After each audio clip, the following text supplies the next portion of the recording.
Welcome to a new episode of Design Talks, the podcast where we explore stories, ideas, and innovations that shape our world. Brought to you by the Hague Registry at WIPO, the World Intellectual Property Organization, with support from the Funds in Trust Japan Industrial Property Global. I'm your host, Sarah. Today, we are doing something a little different. We will be sharing stories from WIPO professionals about designs that didn't just impress them. Let's even say designs that transformed their lives. These are personal journeys that show how a single idea, a single creation can open doors, change perspectives, and even have an impact on daily life. From designs that inspired new ways of thinking to innovations that touched entire industries, today's episode is all about the human side of design. And along the way, we will explore why protecting these creations matters and what advice our guests have for innovators everywhere. So, without further ado, let's meet our guests and hear their stories. Joining me today are three incredible colleagues from WIPO, Mrs. Lily Ninova, Mrs. Tetiana Nicora, and Mr. Giovanni Fiore. Before we explore the stories, could each of you tell our listener what you do at WIPO and how your work connects with design? Lily, the floor is yours. Hi, Sarah. Thanks so much for having me. So, my name is Lili Ninova. I am originally from Bulgaria. I have been working in WIPO, specifically in the Hague Registry, for over 8 years now. I currently serve as an examiner at the Hague Operations Service. So, my work involves basically examining design applications, processing transactions, and handling a wide range of inquiries from our users and member states. And in doing so, I basically contribute to the full life cycle of designs, ensuring that they are properly registered, managed, and protected. It's kind of like behind the scenes work that supports creativity and innovation worldwide, which I truly enjoy. Thank you, Lily. Tetiana, please. Thank you, Sarah. My name is Tetiana Nicora, and I'm from Ukraine. And I work in the Hague Infoline Unit, Hague Information and Promotion section at WIPO, where we support users of the Hague International Design System. Our team helps designers, companies, and IP professionals from all over the world understand how to protect their designs internationally, answering their questions, guiding them through procedures, and making sure they can make the most of the system. What I really love about my work is that it keeps me connected to creativity every single day. Behind every question or application, there is a designer with a unique vision, and being a part of the process that helps protect and promote those designs is incredibly inspiring for me. Thank you very much, Tetiana. Giovanni, the floor is yours. Yep. Hello. Thank you very much. So, yeah, my name is Giovanni Fiore and I'm Italian. I have been living in Switzerland for over 30 years. I joined WIPO over a year ago and working with the Hague Operations Service team now. When I started at WIPO, I was with the Information and Promotion section team, where I worked on the 100th anniversary event and mainly focusing on the coffee table book and the 100 designs. The event happened less than a month ago, and it was a great success, which we can all be very proud of. In many ways, my work connects strongly with design. At the information and promotional section, while preparing the book, I had the chance to explore depth, the world of industrial design, both historically and through contemporary examples. I was able to see how designs evolve, how it reflects cultural and technological shifts, and how creators use the Hague system to protect their work internationally. Now, I'm on the operational side, actively supporting the examiners by reviewing office decisions, maintaining high-quality data, and contributing to the smooth and timely handling of design registrations. Through this work, I get to see how design registrations are processed and maintained in practice. So even though the nature of my tasks have changed, the connection to design is still very present, just from a more technical and procedural angle. Thank you, Giovanni. Well, thank you for this little presentation. And again, welcome to Design Talks. Let's start with the heart of today's episode, the design that changed your lives. So these are not just products or objects, but experiences that shaped your thinking, inspired creativity, or opened new opportunities. Lily, let me start with you. I know you have a design in mind that had a transformative impact on you. Could you share that specific design with us?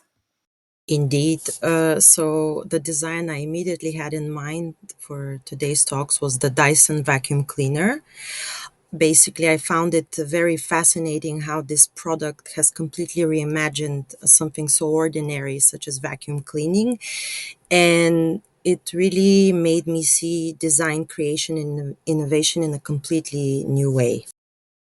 Thank you, Lily. And how did this design impact you personally? So it made basically my daily life a lot easier. Before the Dyson, we were using my partner's grandma's vacuum cleaner, which was heavy with a long cable and difficult to carry from room to room.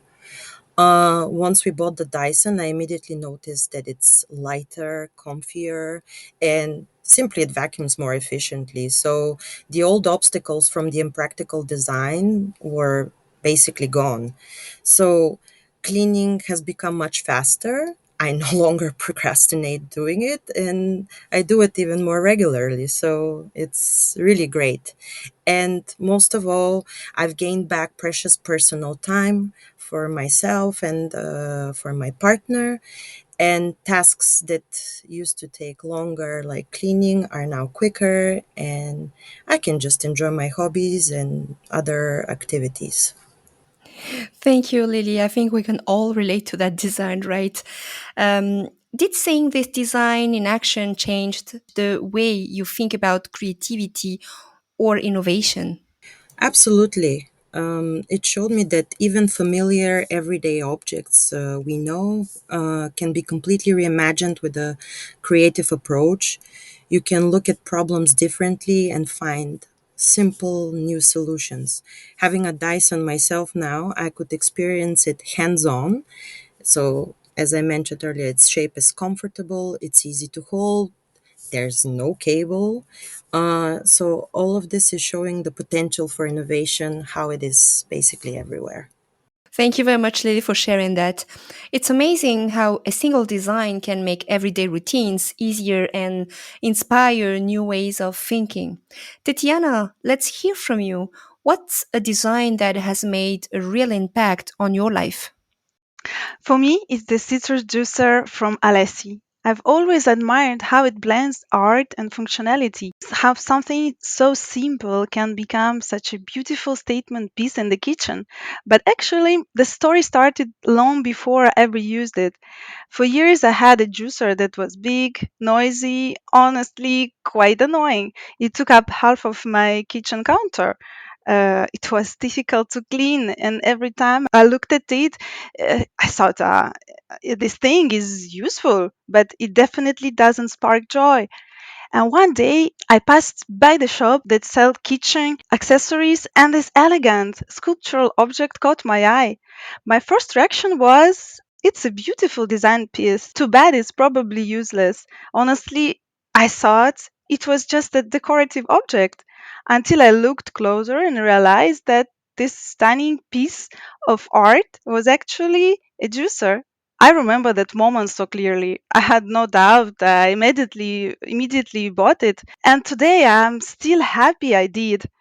It's convenient, easy to use, easy to clean, and at the same time it elevates the whole look of my kitchen. It shows how simple objects can make daily life easier and more enjoyable and even change the atmosphere of your home, my home. Thank you, Tatiana. Can you elaborate even more? What was it about this design that spoke to you personally? First, I was attracted by its design. It's elegant and it's simple and original at the same time. It's exactly what I like and what I look for when I'm buying the products. It doesn't just do the job, it transforms an everyday routine into a small moment of joy. Thank you, Tatiana. Did it change how you see ordinary objects in your daily life? Absolutely. I started paying more attention to the aesthetics of the things I use. And now I think about how design can make even simple tasks feel so special. It reminds me that everyday objects don't have to be purely functional. as my citrus juicer, for example. They can bring you joy and beauty in your daily routines. And finally, now I value both functionality and beauty equally when choosing objects around me for my home, for the people I love. So it's actually fantastic how a design as simple as a citrus juicer can transform the everyday experience, right? And inspire new ways of seeing the world. Finally, let's hear from you, Giovanni. Is there a design that has had a real impact on your life? Maybe something that transformed the way you think, work, or experience daily routines? Yeah, there's one, but I will tackle this from a different angle. For me, it will be the Sony PlayStation, the original one, which is also a protected design in the Hague system and was included in the 100th anniversary coffee table book. This design impacted my daily routines as it was an escape from the everyday struggles, let's say, and made me feel peaceful as well as discover many different games and stories. I would say most importantly, well, throughout the evolution of the PlayStations, it helped me make friends from all around the world and keep in touch through a common passion. For me, what impacted me the most about this design is how simple it was to use and how easily it made you create great memories and friends. To this day, I mean, I still have the same routines as I continuously share great memories with friends, even though now we don't play in the same room because times have changed, but we still enjoy our time together just as much. And everything started with this original PlayStation. And yeah, when the PS1 came out, it was the first gaming console to really make use of 3D designs, well, 3D modeling in video games. And it used CD-ROMs instead of cartridges, which helped with lowering the production cost and had higher storage capacity. Thank you, Giovanni. Did experiencing this design change the way you think about creativity, problem solving, or efficiency? Yeah, yeah, it did. This design showed me how innovative designs can be, and especially how multi-purpose they can be. And for the time, the PS1 was great in these aspects. I believe that it didn't only help Sony, but many other companies and people express their creativity and share it with the world through the PS1. And now it still does the same with the PS5 and also the many different gaming machines now. Years have gone by, yet I still feel the same joy and companionship after 5 generations of PlayStations. In gaming, you are constantly problem solving, being creative with the games, and you achieve efficiency, let's say, through completing objectives and other tasks. It creates a whole new world parallel to ours, which many people just love getting lost into, me being one of them. It helps me refresh and tackle the problems of the real world once again. And I did also envisage creating video games as a passion and expressing my creativity through that mean. And all that thanks to my time with the PlayStation, which started all of that. Thank you, Giovanni. This is really a nice story, actually, and a nice perspective. And looking back, how has this design shaped your perspective on the everyday objects or tools you use? Um, Looking back, I realized how some objects are more than just objects and can bring a lot more than just the basics of what it's supposed to do. It can create memories, friendships, joy, and for some, even a lifestyle, as now many people make good money from playing video games. And the PlayStation has come a long way since its beginnings, and I think it's just a great thing to see. It's clear how impactful a single design can be. All three of you have shared amazing stories about designs that transformed your daily lives. You all said that it can change routines, share perspectives, and influence the way we think about creativity and efficiency. Now, let's look at these experiences through a professional lens. How design protection and innovation come together in practice. Tatiana, let's start with you. Designs like your citrus juicer are more than just functional objects. I strongly believe that they are creative achievements, actually. So, how does the Higgs system help protect designs and keep these fantastic creations secure for creators around the world? For me, the hack system is a powerful tool to ensure that creativity is recognized and respected globally. It's not just about the legal protection, it's about giving designers confidence that their ideas, their vision are safe whenever they go. Knowing that designs like my favorite juicer can be protected internationally makes me appreciate the thought and effort behind it even more. The hack system itself is an international mechanism that helps creators register their designs in approximately 100 countries. It allows you to file up to 100 designs in one application, provided that they belong to the same Locarno classification, of course. And you don't have to worry about multiple filing languages or currencies as you would do with national routes. Applications can be filed in English, French, or Spanish, and you only pay in Swiss francs. It's very easy. That's a clear overview of how the Hague system works, Diana. Thank you. And how it helps actually protect creativity globally. Many large companies like Dyson, Alessi, or even Sony rely on this system to safeguard their designs internationally. For instance, Dyson has used the Hague system and I think even Alessi for one of its key designs, showing how even major innovators see the value in international protection.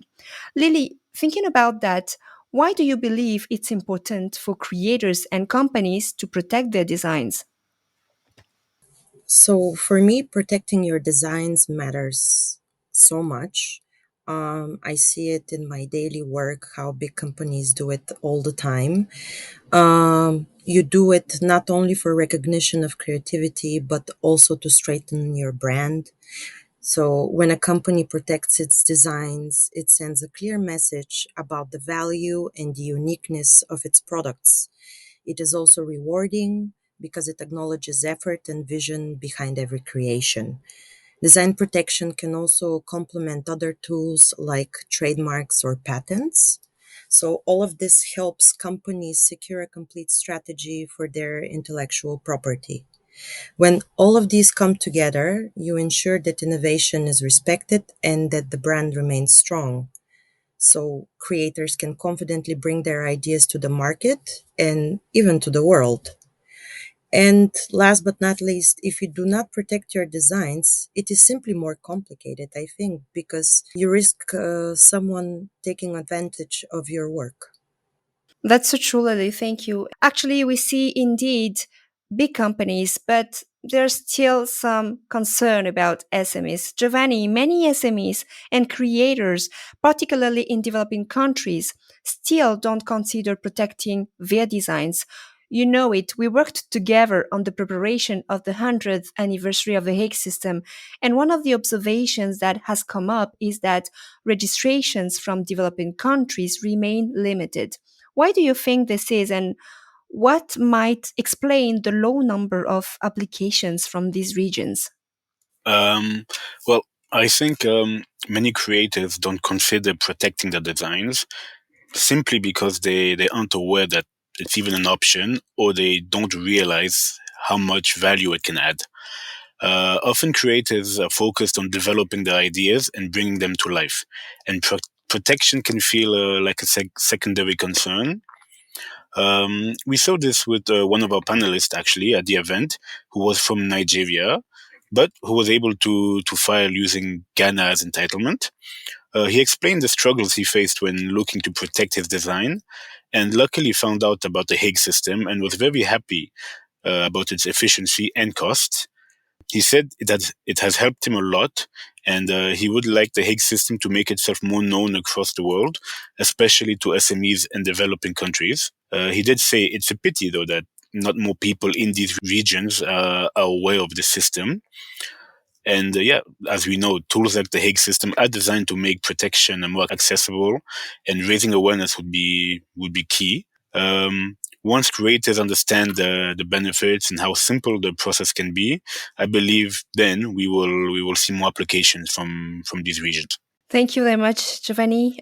We've heard inspiring stories and gained valuable insights about the role of design, protection, and innovation. To wrap up, I'd love to hear from each of you. what advice would you give to creators, SMEs, and innovators worldwide, especially those in regions where design applications are still relatively low, such as developing countries, for example? Let's start this time with Giovanni, then Titiana, and Lily. Well, many creators, particularly in the regions where applications are still low, don't consider protecting their designs simply because, as you mentioned, they're unaware of the option or unsure how to proceed. My advice is to explore protection early and strategically. Tools like the Higgs system can level the playing field, helping innovators worldwide bring their ideas to global markets and contribute to the sustainable development goals such as innovation, decent work, and responsible consumption. Titiana, what will be your advice? My advice will be pay attention to the impact of your designs. Even small innovations can make a difference.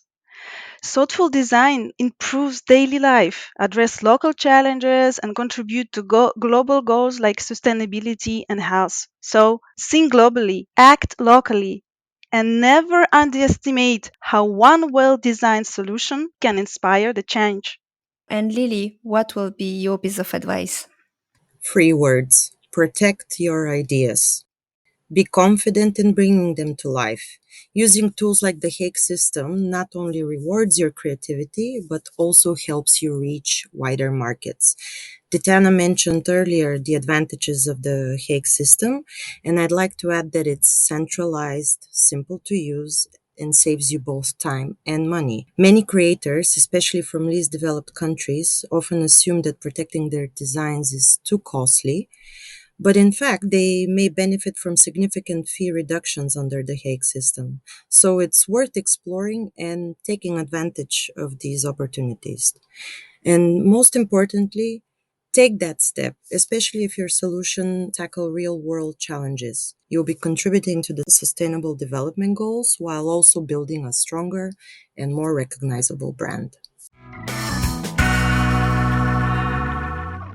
Today's stories show how personal experiences, professional insights, and practical advice all come together to highlight the power of design. From life changing objects to global protection systems, from strengthening brands to supporting sustainable goals, thoughtful design can truly make a difference. Once again, thank you, Lily, thank you, Titiana, and thank you, Giovanni, for sharing your experiences and advice. And thank you to our listeners for joining us. Keep observing, creating, and protecting your designs. Every idea has the potential to make an impact, one innovation at a time. Stay tuned for our episodes coming your way soon, including a special one. And actually, I think Giovanni gave a little hint on it. It will be about the historic milestone we just reached, so don't miss it. In the meantime, you can listen to all our previous episodes on our website or on platforms like Spotify, Apple Podcasts, and YouTube Podcasts. As Dieter Rams, the legendary German industrial designer behind Braun and Ditzo once said, good design is as little design as possible. One may interpret this as a reminder that simplicity is key, combined with function first, timelessness, clarity, and subtle elegance. And by protecting this design, we give creativity the space to transform lives.